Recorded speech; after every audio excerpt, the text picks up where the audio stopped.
So we're underway. Good afternoon, everybody.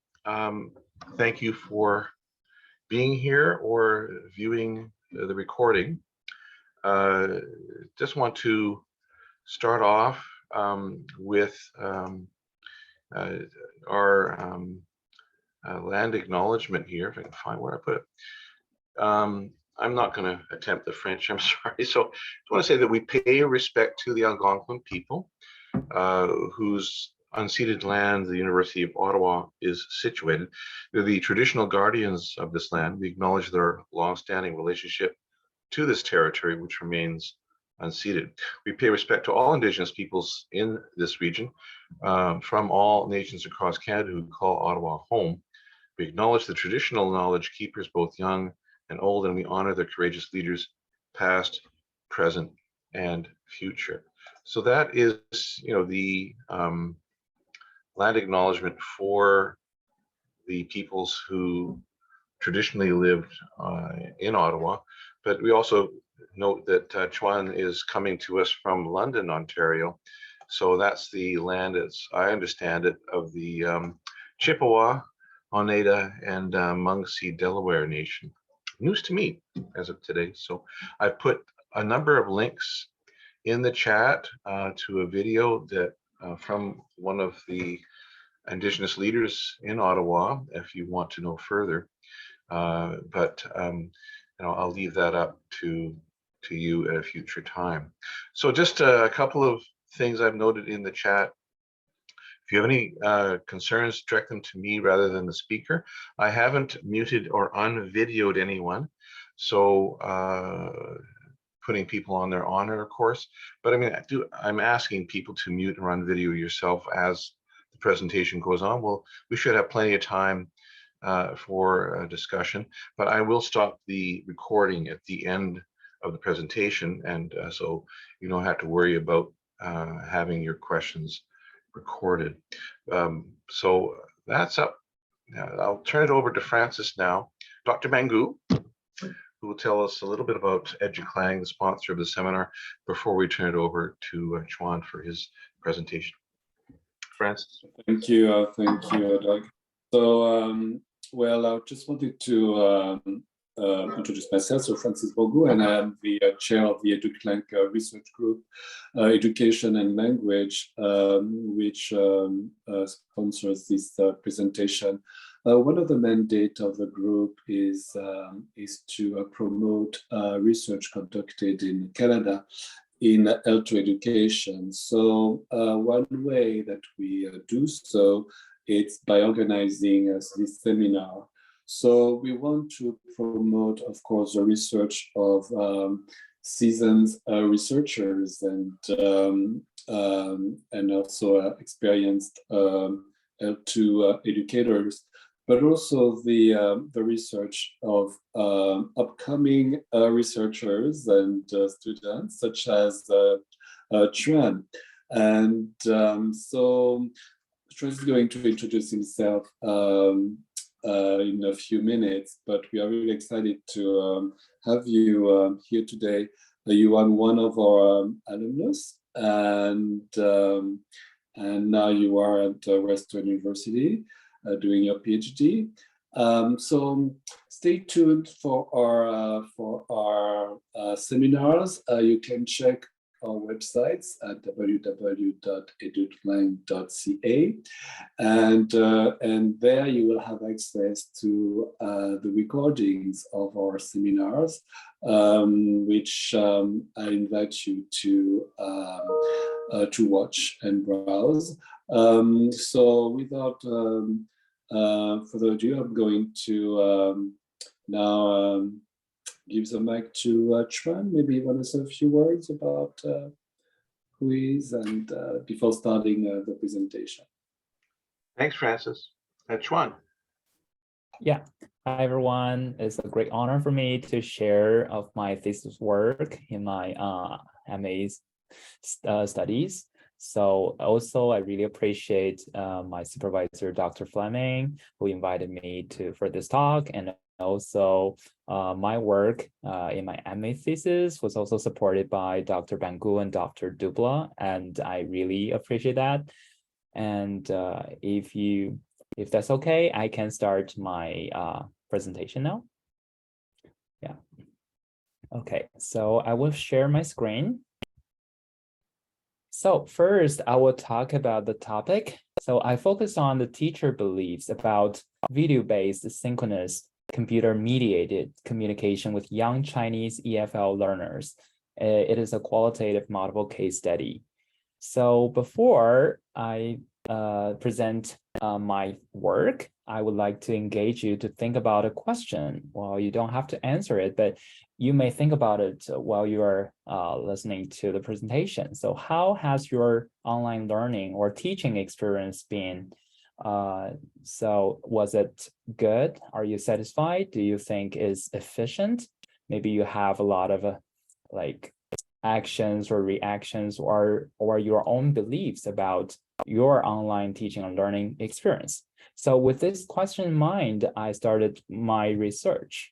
So a little bit more about myself. So why this research is relevant to me. So I was an online EFL teacher for young learners in China. I've been doing online teaching for more than like 6 years, and now I'm in Canada. I'm still teaching students languages online, but now is not teaching English. Now it's teaching Mandarin. So I'm still working online, and I have a lot of experiences, and also those experiences are not successful experiences, but I learned a lot from my experiences. So that's why I also come up with some questions while I'm experiencing it, while I'm doing it. So that's my motivation of doing my research. Like, I want to know what other teachers think about their online EFL teaching with those young learners. So I will talk a little bit about EFL education in China. So English as a foreign language education in China is a very hot topic. So why is it a very heated topic? So I will share a video with you, and you can find the link to see the full video, but here I would only share a part of it. So I will share my screen. Okay. So I will play it about the English mania. So what is it? Let's take a look. The world has a new mania, a mania for learning English. Listen as Chinese students practice their English by screaming it. It's my life.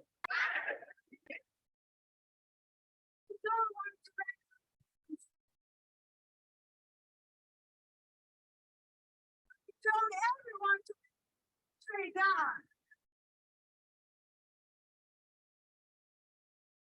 Babe. Don't want to down. How many people are trying to learn English worldwide? Okay, so this is the video I shared. I'm not sure how you feel about it and your reaction to this video. Maybe you are shocked. Maybe you were in a similar context. But however, this is real. This is the situation I was when I was in school. So everybody is like crazy about English, and there's really a English mania, as stated by Jay Walker. So here I want to talk more. As you can tell from the video, English in China is not merely a language. It's not merely a tool, but also is situated in social political context. So why English is so important in China? Why do parents and students are so crazy about it? Because of the college entrance exam. So that is the most high-staking test in China. And this test will determine your future about which school you're going to be in the future, like your post-secondary education. You can either go to a very great university, or you don't have any opportunities to get admitted to university. So this high-staking exam will decide sort of your future. And this belief is rooted in most of the Chinese people's mind. And another, in China, the good education or better education will mean you have a better career. So that's also very important for individuals, and that's why they really value English, and they really hope they can achieve high scores in the exam. Apart from the examination, and there is also a shift from form to function, because people gradually notice that learning how to take tests, learning how the language works, like the grammar, is not enough. Since the participation of China into the World Trade Organization and also the successful holding Beijing Olympic Games, people realize that it is also important to speak, to view English as a function, to communicate as a tool. So that's why people also think, oh, if you can speak English, you have more opportunities. You can use English as a tool to communicate people from different countries. So that's also another influential factor. So given that we have two different factors, the examinations and also the function of the English as a communicative tool, and people begin to think about how EFL education should be implemented in China. So there is a belief comes from the critical period of learning English, and people in China believe that the early entry in English learning can result in good results. So that's based on some theories they know, but they don't have a very complete understanding of it. But still, you can tell the early entry idea or belief in the curriculum system in China that Chinese students are in curriculum in China. So English is a mandatory subject, and the students who are in grade 3 have to learn English. So that's mandatory for all students in China. And even some schools open English classes at their very young age, for example, grade 1. And also there are a lot of bilingual kindergartens. I mean, bilingual is not French and English. Well, in China, bilingual means Chinese and English. And those kindergartens have an intensive and immersion programs for the children to help them to build interest in English, to help them to build oral competencies as well.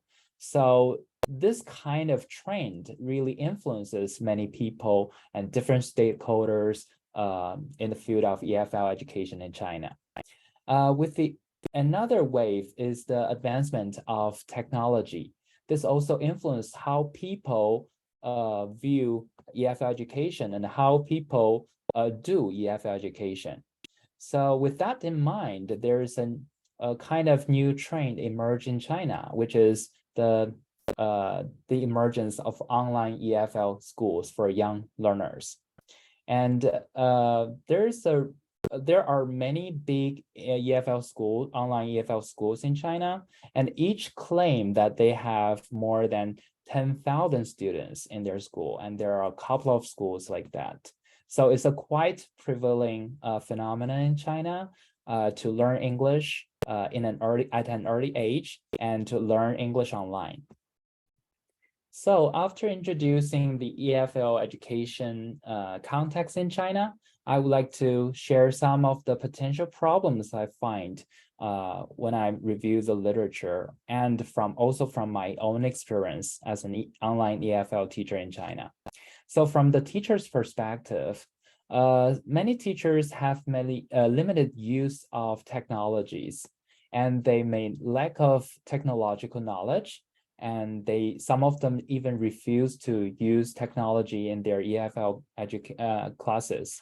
And they have to make adaptations, and they think online teaching may have a weakened view of students. It's not like in-person classes that you can see students better, but in online classes, you can see students only through the camera. So you might not see what's around the students or whether the students are doing something else.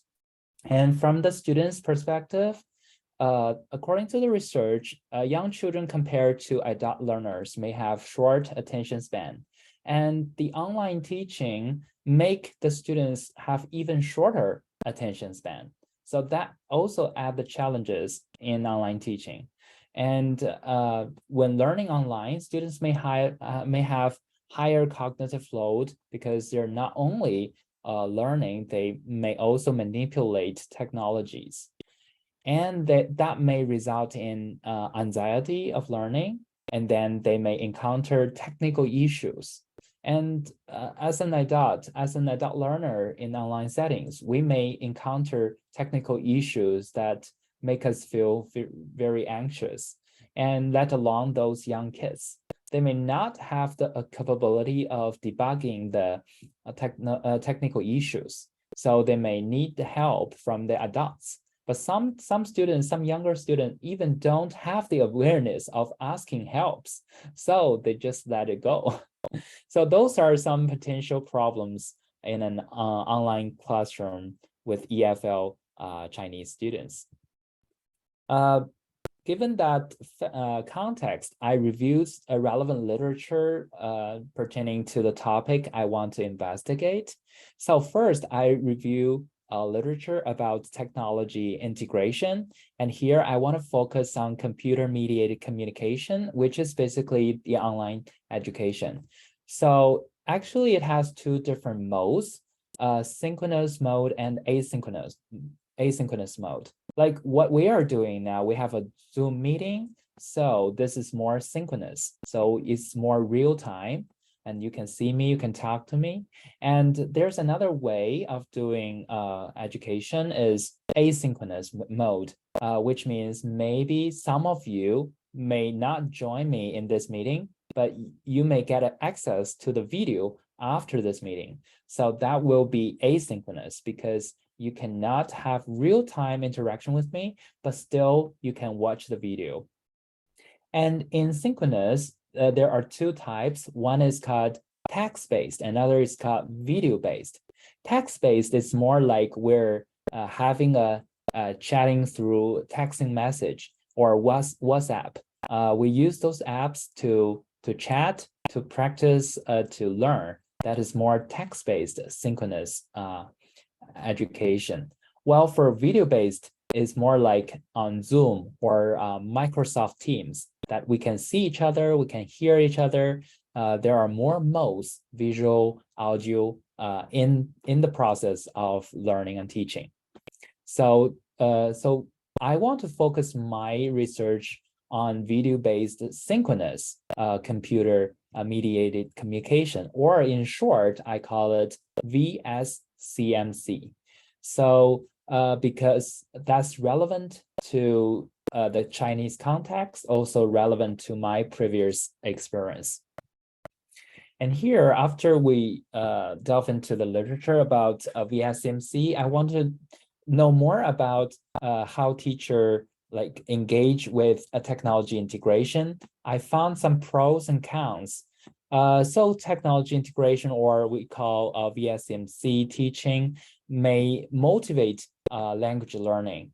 Also, it increases awareness of language forms. It can engage students with more authentic input, and it also helps students build confidence. It improves communicative competences and cultural awareness. Those are from the previous literature. And also, I found some cons side of VSCMC. For example, the uncertainty of learner comprehension and teachers' design of appropriate activities, assessment of understanding, and time management, because we are in an online setting, we're not in in-person classrooms. And teachers also have to design and evaluate video conferencing tools because there are a lot of tools available.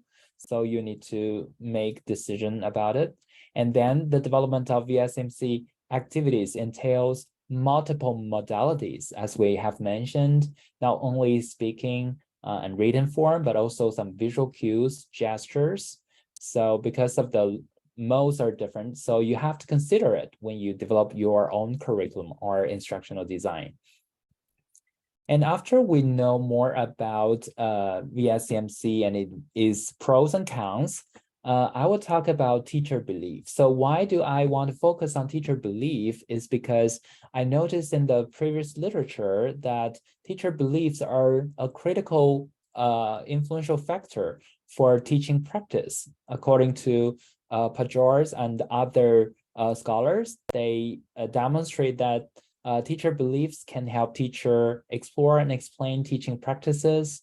And also teacher beliefs are thought to be drive actions, and it defines the nature of teaching practice. And also teacher beliefs also influence teachers' decision-making, thereby impacting varied teaching practices. So as a very critical influential factor, teacher beliefs is what I want to focus, because I want to know if the teacher beliefs in an online setting would affect the teacher's lesson planning and how it might affect the teacher's lesson planning, particularly about EFL education with young children. So next, I will talk about the relevant literature and the key concept emerged from the literature review.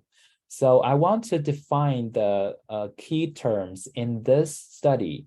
The first one is VSMC, as we have discussed. It refers to the web-based real-time communication with audio-video mode. So this is a definition in particularly for my study. And also for teacher beliefs, there can be 3 different beliefs that I want to investigate in my particular study. First one, pedagogical beliefs, which refers to EFL teachers' perceived effective teaching regarding young learners in VSMC contexts. And basically, there are 2 types of pedagogical beliefs, teacher-centered pedagogical beliefs and student-centered pedagogical beliefs. But some teachers may have a mixed beliefs of both belief. And the second is self-efficacy belief, which refers to EFL teachers' perceived capabilities of using VSMC tools to teach young EFL students. Basically, are they confident with using those tools? Can they effectively using those tools? So how they perceive their abilities of using these tools. And then finally is value beliefs. So EFL teachers perceive the value about VSMC for EFL young learners. So are there values or are there more hinders in this VSM setting for young learners? So those beliefs are relevant in this study because these beliefs influence teachers' technology integration and also influence their teaching practice. And finally, I want to define lesson planning in this specific study as the act of EFL teachers preparing what will be covered in their VSMC lessons and how their lessons will be delivered.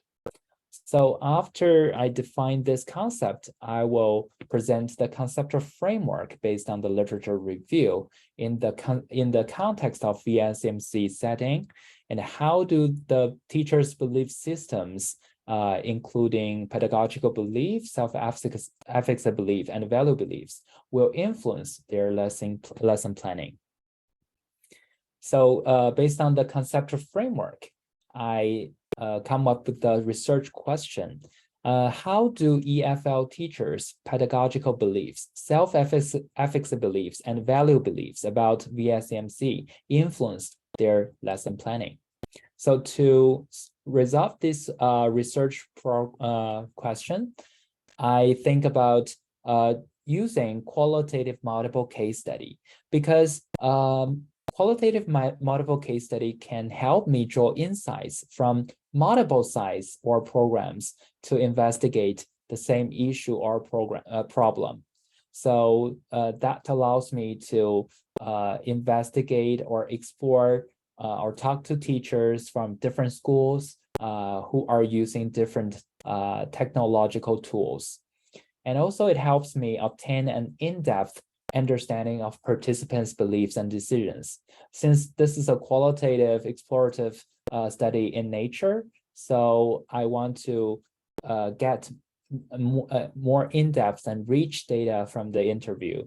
So that's why the limited number of participants may produce more in-depth and rich data to help me build understanding of this phenomenon. Here are the demographics of the participants. So finally, I reached out to 10 different participants, and according to the my purposeful recruitment criteria, finally I found 6 participants who agreed with joining this study. And you can see from the demographic information, 2 of them are male and 4 of them are female. And they have different years in VSM teaching experience, from 3 to 6 years. And they teach students of different ages. Some teach younger students, some teach older students. And in their classes, they have the scale of the class is also different. Some have only 1 student in their classroom, some have a small group, like 4 to 6, and some have larger group, like 11. So I want to investigate participants who are mostly different so that I can draw insights from those differences as well. And here I want to demonstrate the methodology in depth, in details. So I use interview as the data collection method, and I conduct 2 rounds of interview. The first interview aimed to learn about their teacher's experience, lesson planning, and pedagogical beliefs. And the second interview questions were specific to their perceived capabilities and values of VSEMC teaching and how their beliefs impacted their lesson planning. So this interview is guided by the interview protocol I follow, and it's also a semi-structured interview because I have some guide to follow, and I also don't want to limit the teacher's view only with the questions. There are some very interesting questions emerged during the interview. And here for the data analysis, according to Myers, the data analysis begins with the data collection. So while I'm interview teachers, I begin to transcribe data and translate the script. And also I begin with within case analysis, which is basically the individual case should be analyzed within this unique context. So in my research, I first demonstrate the context of the teacher, and then situated in the context, I demonstrate teachers' beliefs and their lesson planning and how they are related to each other. So after the within case analysis, in the within case analysis, I begin with a start list based on the conceptual framework. This is how I use the start list to begin with the analysis and code the data.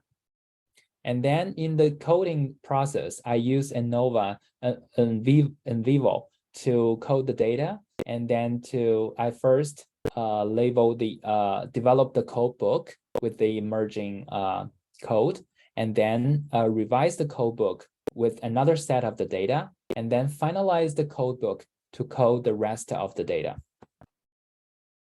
After individual case analysis, I begin with the cross-case analysis, which is to build an in-depth understanding of the phenomenon.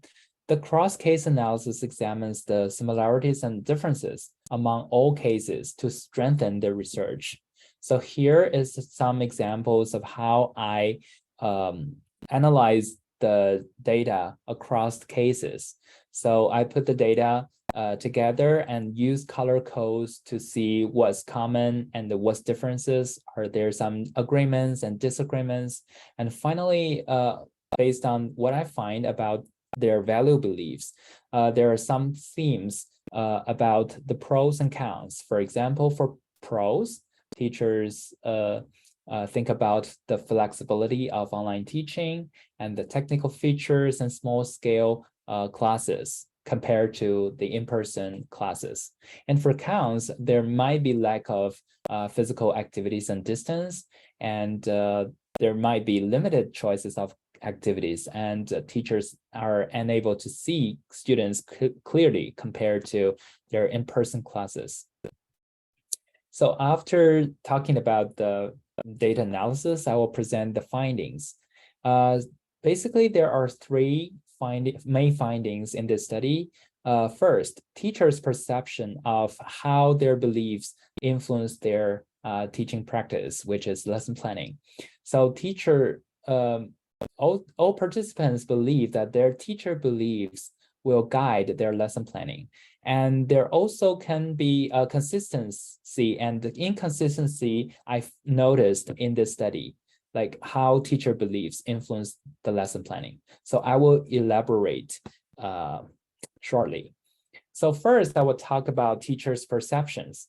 As we can find from the verbatims, like the first teacher, Chris Listen, indicated that his beliefs would define his lesson planning. And Lin and Ariel believes that their teacher belief gave them a hypothesis of what might work in their classes, which became their lesson plans. And then Brandy and Inko also mentioned that their self-efficacy and value beliefs guided them to have a positive attitude towards challenges. And Andy and Brandy argue that their beliefs help them to make better decisions on activities in lesson planning. So that's how they perceive their beliefs will guide their lesson planning. And also I find some interesting consistency between their teacher beliefs and lesson planning. For example, in terms of the pedagogical beliefs, I find teachers' lesson planning are in alignment with their either teacher-centered or student-centered pedagogical beliefs. For example, for instance, teachers indicate that they have student-centered beliefs, so they will consider students' interest levels while they are planning their lessons. Also, they will considering the learning objectives and methods and procedures and content and the choices of content and materials and the use of technology.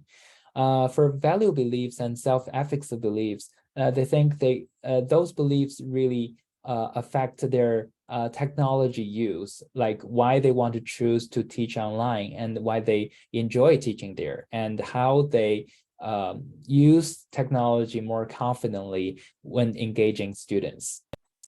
And also, I find some interesting inconsistencies between teacher beliefs and lesson planning. Maybe even the participants did not realize that.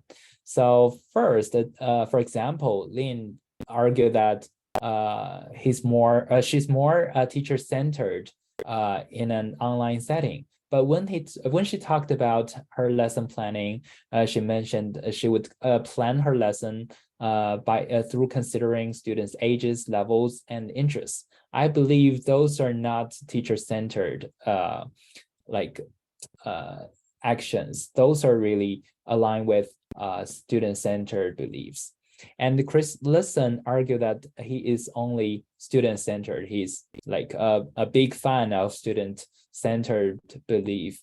However, when he talked about his lesson planning, he said he would follow the PPP model, which is present the content, ask the students to practice, and then to have students produce the target language model very rigidly.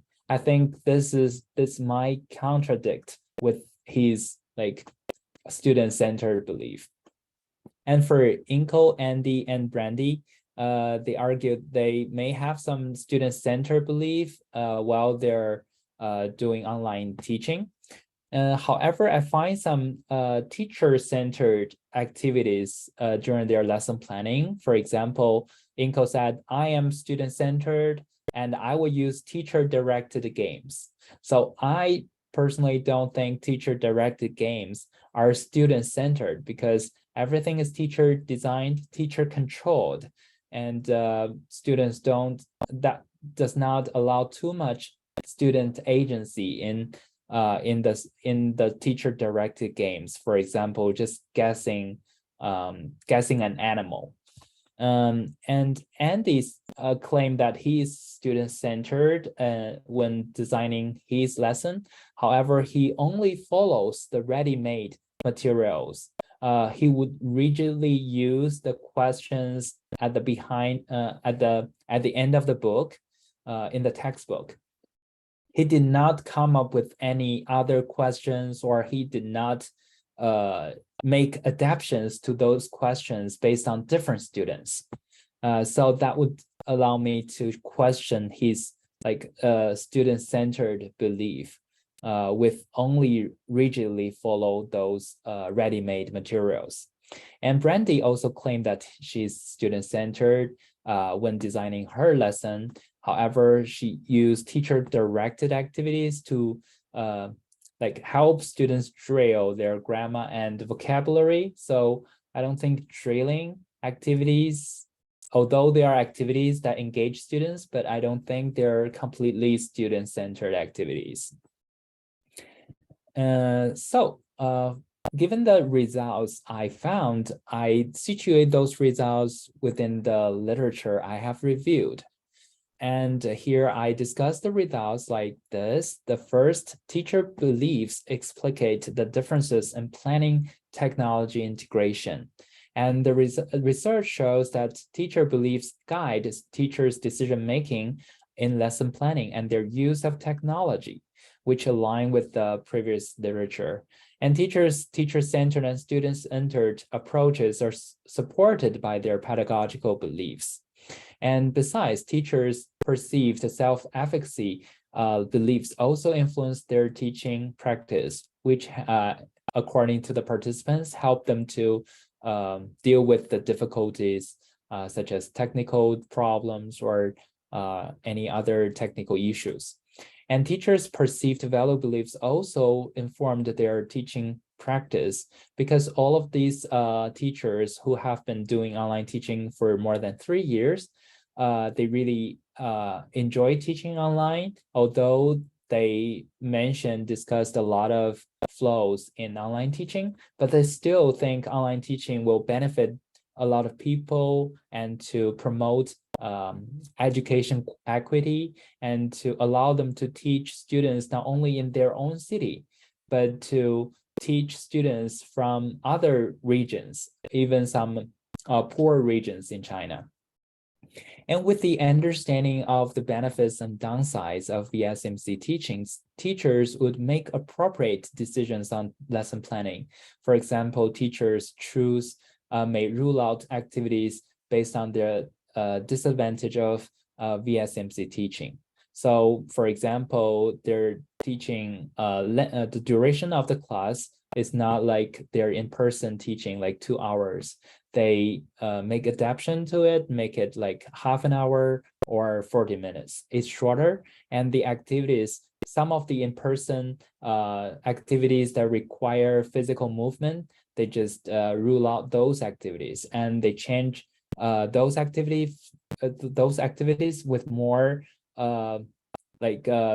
visual cues and audio cues, and use more technologies that are embedded in the technology. For example, they use annotation features, and they use rewarding features in their own teaching platform. So there are a lot of different features in their teaching platforms, and they are really enjoying using that to engage students. And even teachers find it is very helpful to ask students to leave some comments after class, so the students can type or record some comments after class, and the teachers will receive those comments without knowing which students are having those comments, to offer anonymity of these comments and to make students more safe, to be more honest to give when giving feedback. And also there are some inconsistency between teacher beliefs and lesson planning. I would think one of the reasons might be some external factors, for example, different school policies, different experiences with technologies and knowledges. And also another reason may be because of their differences in teacher education, because I noticed that teachers have their own definition of teacher-centered and student-centered belief. So that's really maybe part of the reason of their teacher education.